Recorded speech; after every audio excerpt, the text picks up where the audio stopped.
I've been told to say like and subscribe below, above, wherever that button is. So do that there. Whoever told me to do that, I've called it out. Secondly, this is Meet the Zor. Today we're talking virtual reality with Ctrl V. Coming up next.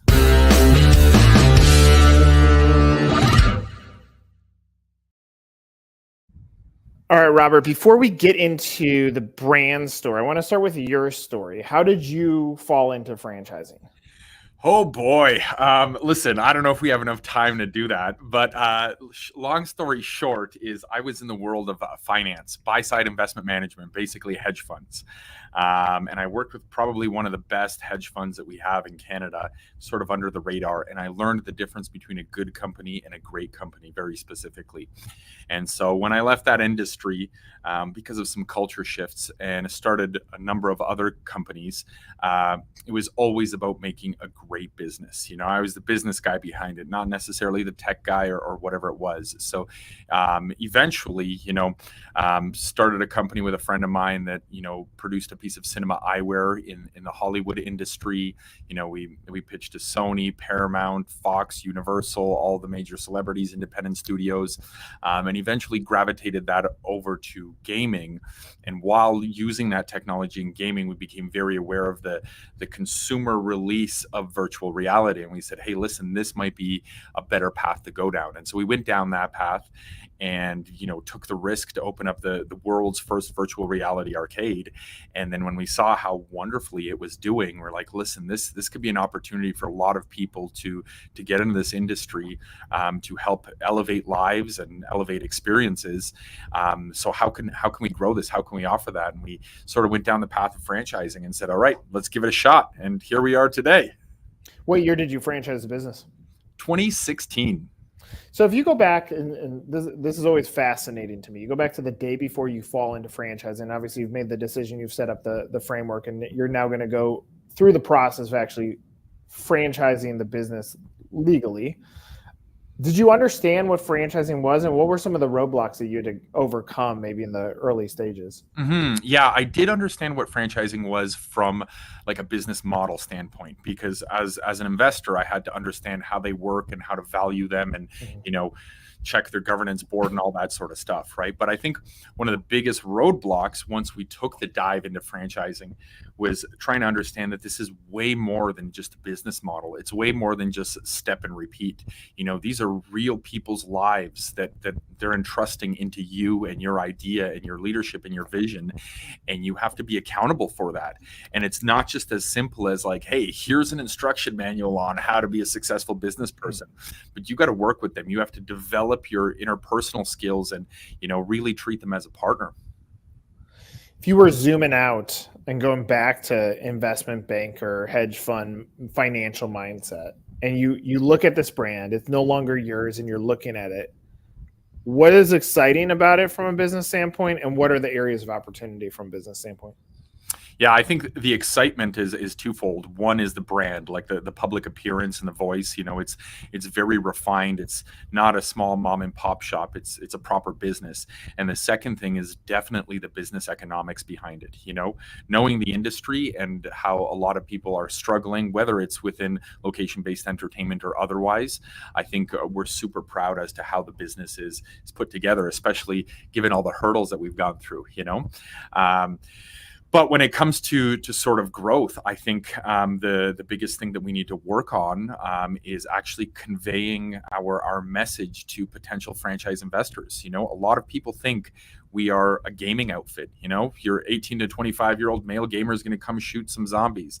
I mean, although we have that, it's less than 5% of our customer base, and actually less than 20% of our customer base is people under the age of 18.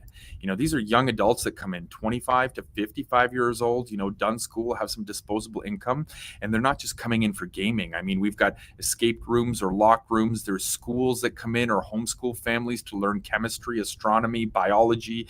There's senior citizens that come in to, play mini golf or go fishing, or we even take our equipment to seniors' homes where they wouldn't be caught dead wearing a bikini at that age, and now they're swimming with whales. You know what I mean? We had our second wedding, our marriage proposal in VR that happened a few months ago. So it's really a system that caters to everyone and not just like this stereotypical niche. So that's something that we're trying to get out there and let people know about.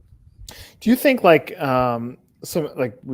went to a trampoline park recently, and they've now added VR in there, which clearly will not be their primary focus. It was a way to add residual income.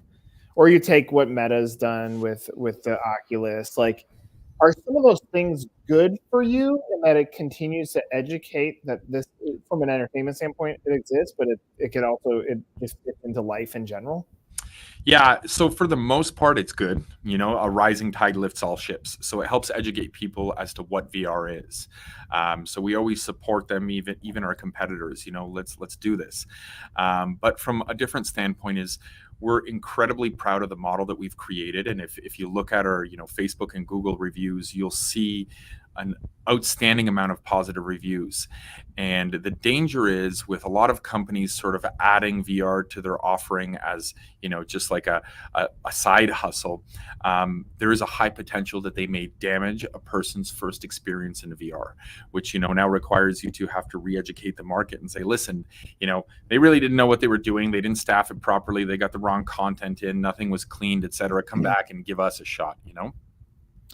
Yeah, I mean, obviously you've put the work against it. That take the trampoline park that is not overly concerned with what is the educational side. They're looking at the financial, add-ons that come from using the real estate within their units. It's just it's a different approach, which is where there's a thought leader and then there's followers in a category. So one of the things you said is, if you're looking at it from a financial standpoint, you're zooming out of the brand. You said the numbers are good. Talk a little bit about what is the cost to get in and how much you could potentially make. Sure. Yeah. So the cost to get in, including all the fine print, because there's always fine print, is about $350,000. So about 150 that is actual tangible things. So your computers, your VR hardware, your walls, foam, padding, flooring, cabling, your electrical work, your signage, your refrigerator, anything that you could touch is about 150. The other 200 is the intangibles, right? So we ask that you have 3 months worth of operating expenses to have as working capital, so you don't start up completely broke. There's a $20,000 investment in your grand opening marketing, a $60,000 franchise fee. We budget in their first and last month's rent and annualized business insurance, etc. So it's a pretty all-encompassing type of look at how much it takes to get started. Now, how much a franchisee can potentially make, that's a dangerous question to ask a franchisor, given all the regulations out there. I'll tell you that our franchise system, whether you're a poor performing, middle performing, a high performing franchisee, you typically fall into one of three buckets from a standpoint of utilization, or how full you are. So it's usually about, on the low end, 30%, in the middle it's 40 to 50, and on the high end it'll go 50 all the way up to 70, right? So to give you an example, when looking at how much revenue you could bring in, you take your utilization rate, you multiply it by what we charge per hour, which is roughly $30, how many gaming hours you have per month, which is about 200-ish or so, and then how many how many stations you have. So our average station count is about 16. So anyone watching this can multiply that and figure it out themselves, so I don't get in trouble. Are you disclosing in item 19? Yes, we are. Yeah. Okay. So if you really want to dive into the numbers, that's one standpoint. Yeah. Then obviously, when a franchise buyer is doing validation, they're going to talk to existing franchisees and they're going to ask them, are you making what you expected? Yeah. And you know what, like our item 19, it focuses a lot on the gross profit margin, because, we have our cost of goods sold are 3 times lower than anyone else. Our labor cost, which I know is below the gross profit margin, is about 75% 25% less than everyone else. Mhm. But it all leads to basically what you take home as an owner. What do you pocket? And because of our labor efficiencies, the EBITDA margin scales exponentially. So I'll tell you, on like, for example, our corporate location, our EBITDA margin sits around 40%. So when we bring in about $500,000 to $600,000 in revenue a year, we take home 40% of that. But it is an exponential scale. Okay, so that I think there's a really good number there, and I think this is part of the challenge with franchising and understanding business. Majority of people that fall into franchising, I would say, are not overly sophisticated on the business side. They can get very attracted by flashy numbers. So let's play this out as a restaurant brand. A restaurant brand that does $600,000 gross sales most likely is going to be between 8 and 12% net profit, which means, let's just call it 10. You're making 60 grand a year. And let's say the initial investment is the same as yours, which it isn't, because restaurants cost a little bit more. Right. But let's say it is the same. You're talking about a 5-year payback on your initial investment before you're making money. And at that point, you're making 60 grand a year. If you look at yours in comparison, very similar investment model.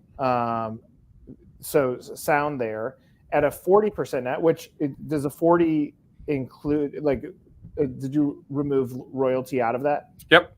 Okay, so that's a real number. The profit margin is much greater, but to the buyer, they see the top line number and they think that's the story. But now, like, the thing that I think the best thing that you said in that whole model, which if I bought your brand and I took over your website, I'm taking on what you just said on the labor costs being lower. Like, you've already engineered a solution for a crisis that's happening in small business. Yep. That's such a big win. Now we can talk about the net profitability, but the story is even greater than that. So when you go through that stuff, sometimes you want to bang your head against the wall and be like, shouldn't we be one of the biggest franchises based on those numbers? Yeah, absolutely. All the time. Like, you don't go home smelling like burgers and fries. We don't open till 3:30 in the afternoon, right? So you have your whole day to build your business. You don't need a ton of staff, like maybe 5 of them. And really, there's only one full-timer. You're not doing backbreaking, laborious work. You're just walking around, watching people having fun and, jumping in if they need a hand with anything. It's like the epitome of great business opportunities. And now, given this post-COVID environment where everyone's, focused on inflation, we're having our best years since inception 8 years ago, so it just keeps getting better. You're a charismatic guy. Oh, I would imagine you were like, right. And I would imagine in 2016, when you do this, you're dreaming big. Have your expectations been met? Are you disappointed? Do you have to find yourself as an entrepreneur that you have to re-engage that excitement and say, here's how we're going to get to the next level? Like, take me through the psyche of what you have to go through as a business leader. So it usually starts with waking up and on a pillow soaked with tears from the night before. Of happiness, tears of happiness. Yeah, tears of happiness. No, listen, I'll tell you this, and I get this a lot, is that I have very high expectations for everyone and everything around me.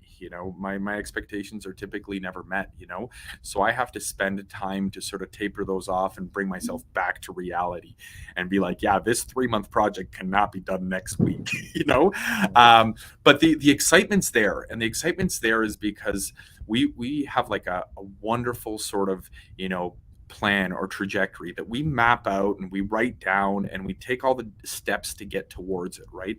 So it's not just like, hey, in 10 years we're going to have 100 locations or 1,000 locations or 50 countries.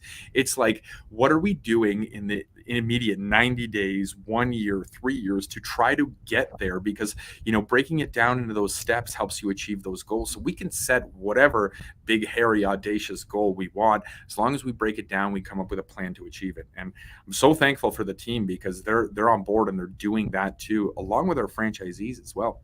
What does your pipeline look like for 2024? Global domination. Yeah, there's a high expectations again. There we go. Yeah.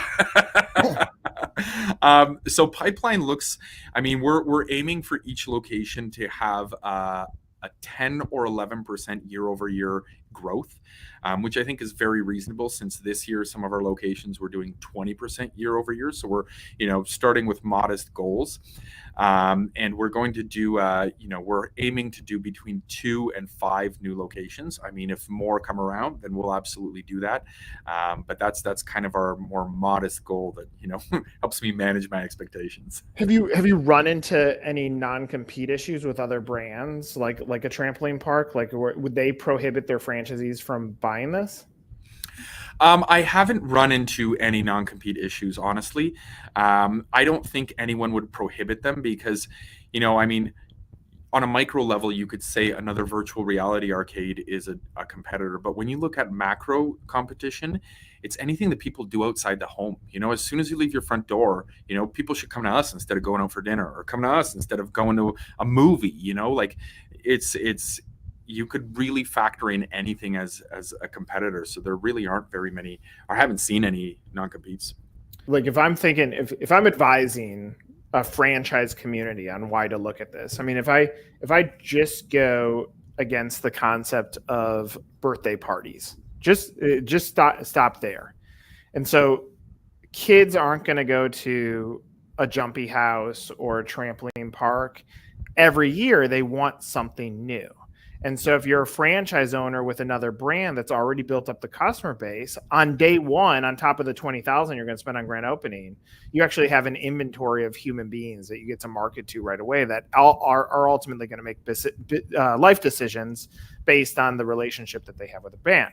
Now you look at the real estate selection, you could tag that onto real estate selection to say, okay, ease of operations. Then you hit the labor mark, which you've already talked about, on how can you duplicate labor. And that's where when I look at your business as an outsider, I'm like, this is ideal for a scaling franchise owner that already has a relationship with a community that would identify as people that fit into this. But then you go to the next level of business operators that, take a movie theater. This next door to a movie theater makes sense. And so, like, when I look at the business and what the potential is, I see tremendous opportunity. And then you take just the gamer community, that what business opportunities exist for them, that when you say, what are you super passionate about, it can align. There's a place called Battle and Brews that's right down the street from us. I think they're genius. They just basically put the game consoles on couches and let you sit there and you eat your food, but then you play the games. But it's loaded with human beings that fit into that audience. What businesses exist for them to play in? And that's why I think, like, you've solved a hole, but there's probably just a general awareness issue of getting you into those discussions that might open up some of those interesting doors. Yeah, I mean, we always we try to, out of each one of our franchise locations, a partnership with a local movie theater, and we'll set up a smaller mobile sort of setup there. And it's basically used as a marketing mechanism to drive people to our main arcade, right? And the thing with our arcade, you sort of mentioned here, is that we have a 40% return customer rate, which is colossal for a business of this type. And it's because every time you come, it's something different. We've got over 200 pieces of content that go through a 26-step vetting process. So people do come month after month or year after year for their birthday parties, right? And when you look at, like, the gamer community specifically, a lot of people are like, all right, everyone's going to buy VR for in-home use.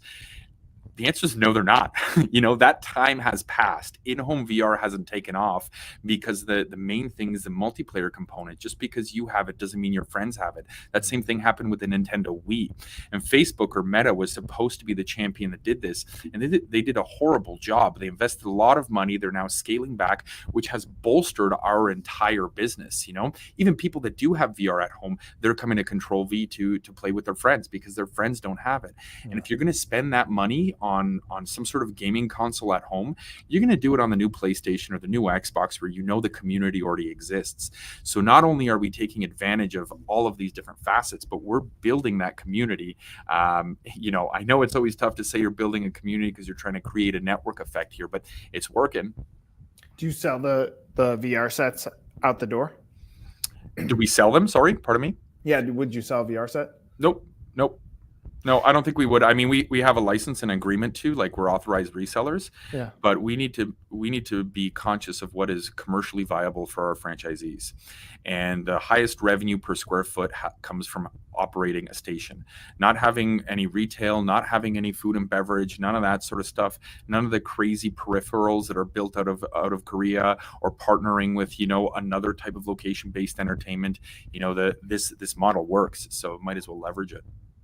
Well, I'm gonna put it out into the world. I think your buyer is either gonna be Facebook's gonna buy you, or PlayStation's gonna buy you, or Amazon's gonna say, we're gonna buy you because we need the distribution channel for when we launch into this. Like, I think you're setting up a pretty interesting pathway for who your buyer is. But I would imagine, like, knowing your investment background, you started this with the exit in mind. Like, you have some sort of framework for what an exit looks like.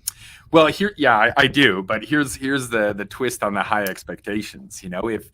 If Ctrl V becomes such a platform like your local coffee shop, like a Dunkin' Donuts or Tim Hortons, and it needs to be on every corner so people can get their fix before they go to work, well, they're going to be jumping in there to do all sorts of stuff, including retail shopping. So what might actually happen is we may be looking to buy Amazon. There it is. There it is. Reversed it.